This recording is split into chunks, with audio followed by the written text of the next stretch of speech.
Hello and नमस्ते। क्या आप जानते हैं इन्फ्लामेशन एक महत्वपूर्ण इम्यून एक्टिविटी होती है हमारे शरीर में। मुझे ऐसा लगता है कि इसे समझने से हमारे शरीर को स्वस्थ किस तरीके से रख सकते हैं उसमें काफ़ी हेल्प मिल सकती है और इससे ये फ़ायदा हो सकता है कि हम बीमारियों के रीज़न और उनके प्रिकॉशन को भी आसानी से पहचान सकने में सक्षम हो सकते हैं। मेरा नाम है शालिनी राव।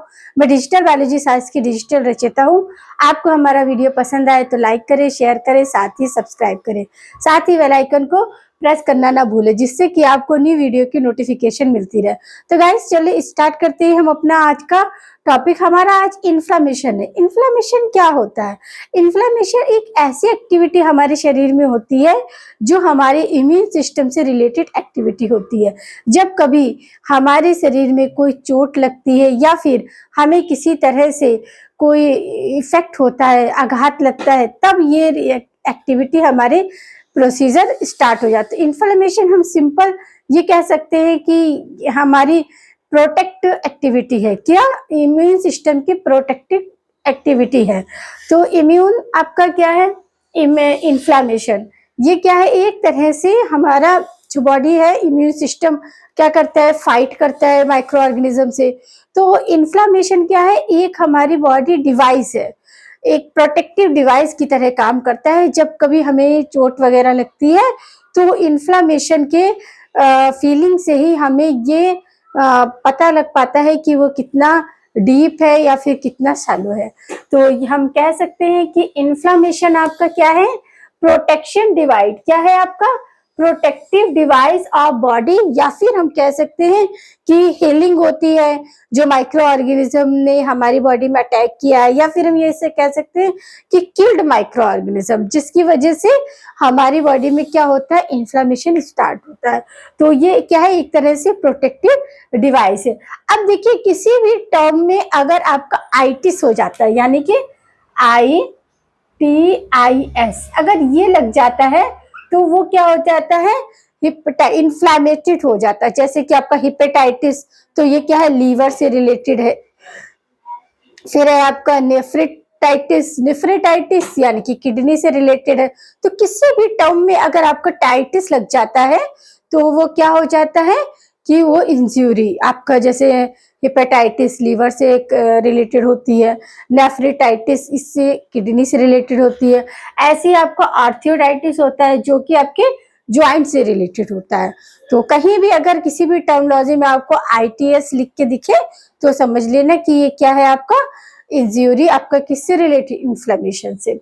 फिर आपके देखिए इन्फ्लेमेशन में कुछ कैरेक्टर्स फील होते हैं या फिर कुछ फीचर्स होते हैं जिनको हम कैरेक्टराइज कर सकते हैं कि इसके अकॉर्डिंग आपका इन्फ्लेमेशन काम करता है या फंक्शन होती है। इन्फ्लेमेशन क्या है? आपका एक प्रोटेक्टिव डिवाइस है, या फिर हम ये कह सकते हैं इम्यून सिस्टम की एक प्रोटेक्टिव एक्टिविटी है। तो इसमें हमें क्या देखिए, क्या कैरेक्टर या फीचर्स देखने को मिलते हैं जब इन्फ्लेमेशन हमारे शरीर में हो रहा होता है या फिर हमें फील। तो उसमें क्या है? रेडनेस होती है, स्वेलिंग होती है, हीट हमें लगता है कि टेम्परेचर हमारा अप डाउन हुआ है, पेन होता है और लॉस ऑफ फंक्शन। ये फीचर्स हमें देखने को मिलते हैं।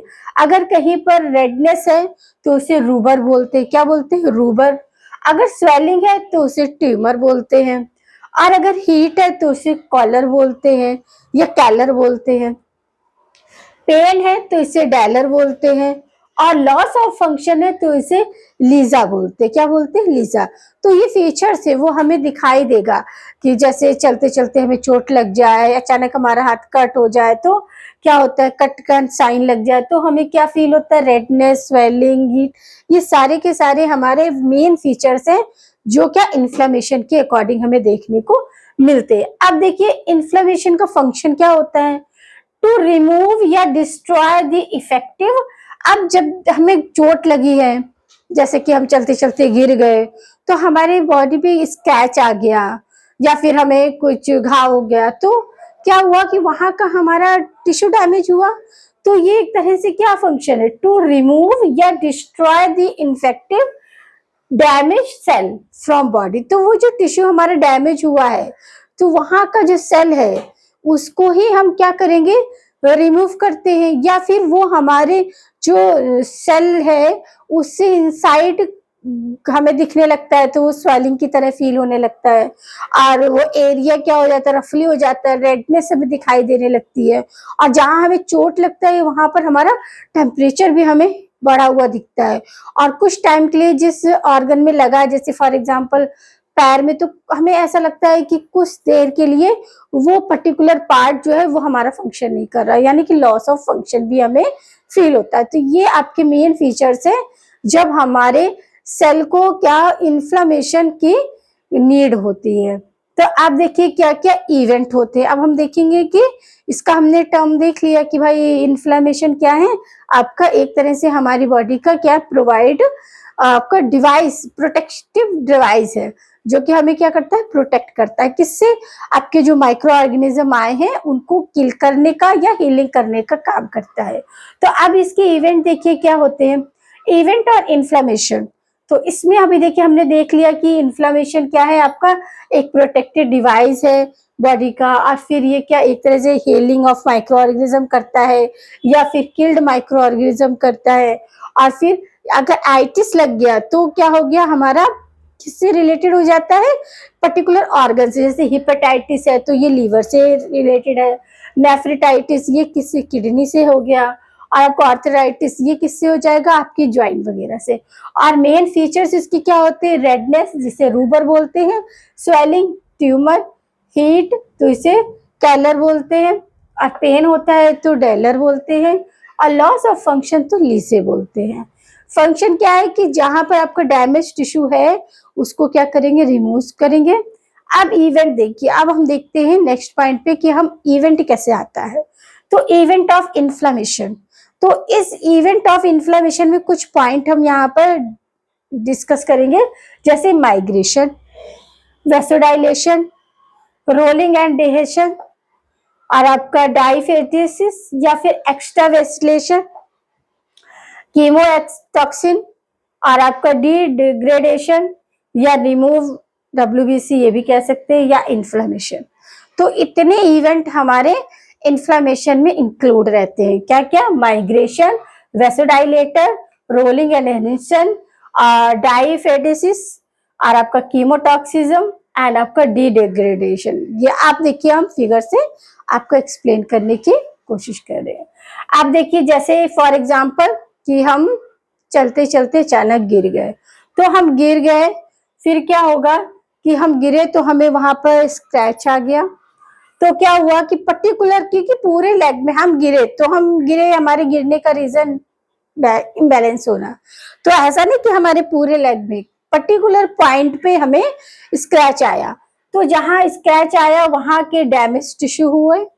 अब ये डैमेज टिश्यू है, जैसे हम रोड पर गिरे तो कुछ सॉइल पार्टिकल वगैरह भी वहां पर लग जाएंगे, तो उसमें माइक्रो ऑर्गेनिज्म होगा, तो डैमेज टिश्यू में क्या हो गया, आपके माइक्रो ऑर्गेनिज्म हुए वहां पर। फिर क्या हुआ कि जैसे ही हमें चोट लगता है, हमें मतलब ये आता है स्क्रैच वगैरह, तो क्या होता है कि उस पर्टिकुलर पॉइंट पे क्या होता है, हमारा वेसोडाइलेशन स्टार्ट हो जाता है। वेसोडाइलेशन यानी कि वहां की जो ब्लड सेल्स हैं, ब्लड वेसल्स है, वो क्या हो जाती है, आपकी प्रेविलिटी को शो करने लगती है, इलास्टिक होने लगती है, जैसे हम कोई रबर बैंड वगैरह खींचते तो कैसे वो इलास्टिक, ऐसे ही पर्टिकुलर क्या हुआ, ब्लड वेसल्स क्या होने लगती है, प्रेमेबिलिटी को क्या कर लेती है, अडॉप्ट कर लेती है, फैलने लग पड़ती है, और फिर क्या होता है कि वो आपका क्या होता है, ब्लड बाहर भी आ जाता है, तो ब्लड वेसल्स में इन्फेक्शन। अब क्या हुआ कि आपका ये हो गया, अब क्या है कि आपका वेस्ट वेसल्स में क्या हो गया, आपका प्रेमेबिलिटी हो गई। फिर क्या हुआ कि अब यहाँ पर जो आपकी डीपली डब्ल्यूबीसी प्रेजेंट है, वो क्या करेंगी, रोलिंग एंड डिहेंशन। अब अंदर जो डब्ल्यूबीसी प्रेजेंट है वो क्या करेंगी, उस माइक्रो ऑर्गेनिज्म के पास पर्टिकुलर पहुंचने की प्रोसीजर होगा। पहला क्या हुआ कि हम रेसिस आया तो वहां डैमेज टिश्यू और वहां पर डैमेज टिश्यू के साथ साथ माइक्रो ऑर्गेनिज्म ने भी एंट्री किया या फिर वो स्क्रैच आया, उस एरिया पे आपको माइक्रो ऑर्गेनिज्म भी देखने को मिलेंगे। फिर क्या हुआ कि वो पर्टिकुलर पॉइंट पर क्या हुआ, हमारी जो ब्लड वेसल्स प्रेजेंट थी उनमें प्रेविलिटी लेस हो गई यानी कि वो क्या हो गई, जो कंडक्ट थी तो वो बाहर आने लगी, फ्लो होने लगा ना, ब्लड फ्लो होने लगता है, वो एयर के कांटेक्ट में आके थिक भी हो जाता है। तो क्या हो गया, फिर क्या है, ये पर्टिकुलर पॉइंट में क्या हो रहा है आपका, रोलिंग एंड डिहेंशन। तो ये डब्ल्यूबीसी के लिए रोलिंग हो, डब्ल्यूबीसी कहीं भी है तो वो क्या करेंगी, पर्टिकुलर उस जगह पे कलेक्ट होने लगती है जहां पर आपका माइक्रो ऑर्गेनिज्म चिपका हुआ होता है हमारे आपके इन्फेक्टिव पार्ट में। तो यहाँ पर आपके डब्ल्यूबीसी आके कनेक्ट होने लगी। अब डब्ल्यूबीसी आके कनेक्ट होने लगी तो जो माइक्रो ऑर्गेनिज्म वहां पर है तो वो क्या करेगा, आपका एक्स्ट्रा वेसिलेशन, यानी कि उसमें भी कुछ और अदर्स कुछ पार्टिकल्स भी उसमें चिपके हुए होंगे माइक्रो ऑर्गेनिज्म में। अब जो ये डब्ल्यूबीसी हमारी क्या प्रोटेक्टिव डिवाइस है, तो अब ये क्या करेगी, ये उस माइक्रो ऑर्गेनिज्म को बाहर से घेर लेगी। अभी घेर लेगी तो ये भी कुछ आपका केमिकल क्या होगा, सीक्रेट करेगी। तो ये केमिकल सीक्रेट करेगी तो इसे क्या बोलेंगे, कीमोटॉक्सिन। ये भी अपना कुछ केमिकल इंजेक्ट करेगी, तभी हमको आपका रेडनेस की फीलिंग होती है, देखने को दिखता है कि रेडनेस, स्वेलिंग भी आ जाती है। तो ये वही होता है, डब्ल्यूबीसी उस पर्टिकुलर माइक्रो ऑर्गेनिज्म पर एक्शन करता है, तभी हमें क्या स्वेलिंग और रेडनेस की देखने को मिलता है। तो हमें क्या हो गया यहाँ पर कि माइक्रो ऑर्गेनिज्म, तो वहीं पर डब्ल्यूबीसी ने क्या किया, आके घेर लिया माइक्रो ऑर्गेनिज्म को और अपने कुछ अपने सब्सटेंस को सीक्रेट करने लगे, तो वो हो गया केमोटॉक्सिनिज्म। फिर क्या हो गया कि अब धीरे धीरे ये क्या करेगी, डब्ल्यूबीसी जो माइक्रो ऑर्गेनिज्म आया है उसको क्या करेगी, डिग्रेड करेगी। तो डिग्रेड करने का प्रोसेस, तो वहां पर वो डिग्रेड कौन कर रहा है, आपका डब्ल्यूबीसी कर रही है। फिर इसके बाद क्या होगा कि वो जो पर्टिकुलर हमारा जो पॉइंट था जहां पे हमें रेसिस आई थी, तो वहां पर हमें क्या देखने को मिलेगा, जब डब्ल्यूबीसी एक्शन करेगी माइक्रो ऑर्गेनिज्म में तो हमें क्या दिखेगा, सबसे पहले स्वेलिंग दिखेगा, स्वेलिंग दिखता है, फिर रेडनेस भी दिखेगा, पास में आसपास रेडनेस दिखेगा उस पर्टिकुलर पॉइंट पर।